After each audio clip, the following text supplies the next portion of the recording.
Please cooperate and do your part in keeping this theater quiet so everyone, including you, can enjoy it. Remember, lots of adults and kids, too, paid admission to enjoy the show. We must insist on absolute quiet.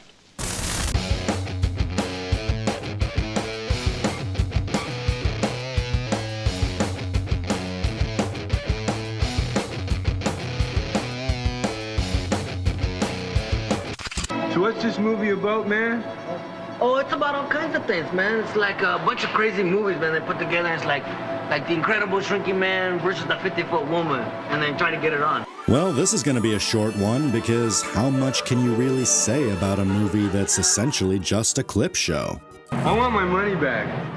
It came from Hollywood in 1982, because that was apparently the year somebody found $5 million lying on the street and asked, how can I make a movie and do as little work as possible? And thus, a brain trust was formed that forged this time capsule of schlock into existence. This is essentially the Golden Turkey Awards, or the Razzies if they were turned into a feature film. And if I went through this entire list, this video would be about 800 hours long, because the one thing that I am not is brief. The incredibly strange creatures who stopped living and became mixed-up zombies. For the most part, this is a compilation of clips from 96 individual films from between 1929 and 1979. That's 5 decades worth of hilariously awful movies, and I'm sure it had nothing to do at all with the fact that most of these are in the public domain and wouldn't cost a penny to use.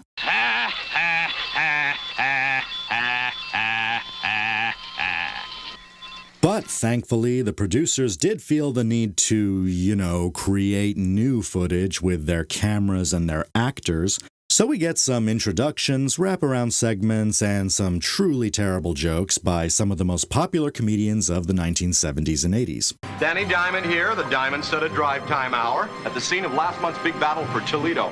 That nuclear waste really holds the moisture, doesn't it? Sneaking in along the river this morning, I stopped for some decontaminated water, and I almost tripped right over an alien cruiser. I mean, look at these names. Dan Aykroyd, Cheech and Chong, John Candy, Gilda Radner. Look, I guarantee your parents know who they are, so just ask them. And while you're at it, ask them why they decided it was groovy to leave your generation with a broken economy and a dying planet. This movie is about movies that have scary monsters in them. The film is divided into 13 vignettes covering a specific subgenre of B-movie, such as gorillas, aliens, musicals, and the brain. Have you been exposed to any type of radioactivity in the past 6 months? Oh, no, of course not. I don't come in contact with anything like that. I work in an advertising... Scott, wait a minute. That day we were on the boat. What the fuck?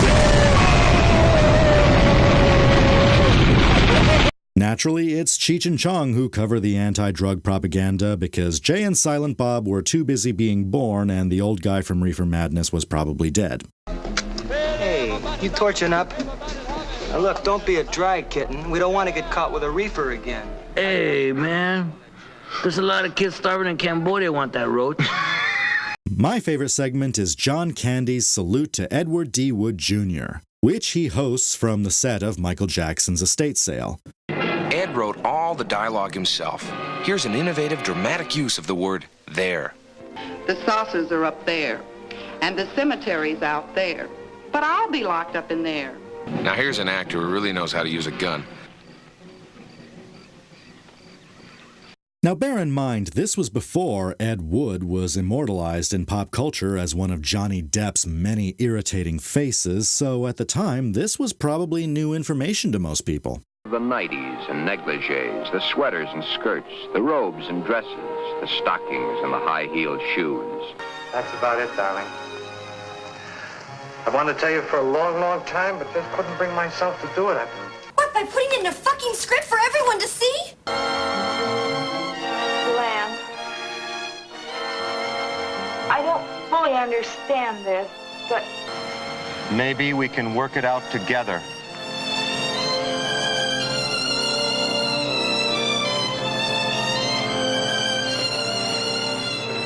Thank you, Dan. Ah ha ha, John Candy and Dan Aykroyd are wearing women's clothes. Hilarious. Well, I bet they didn't expect to look like this 10 years later. And you know what else is funny? Racial insensitivity. This is the National Geographic production of Madam Butterfly.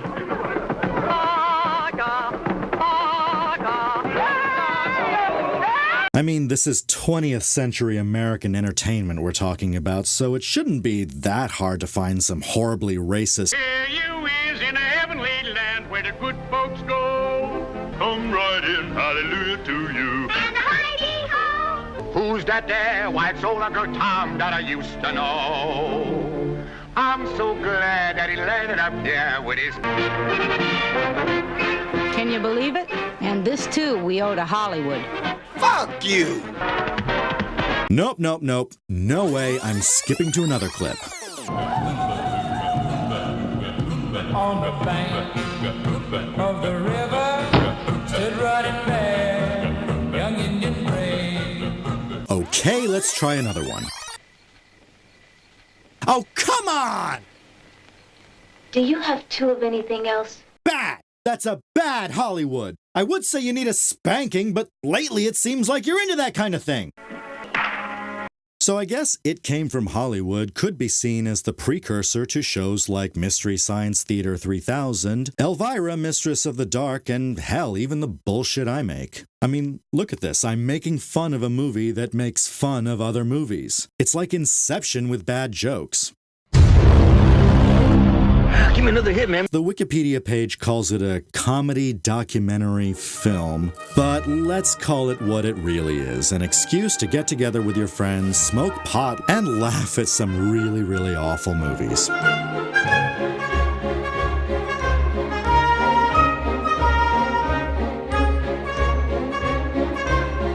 Bad Panda. Hey everyone, Bad Panda here. Thanks for watching, and if you like this video, then why not subscribe for more obscure film school and other content? Feedback is always welcome, so feel free to like or comment below. See you next time.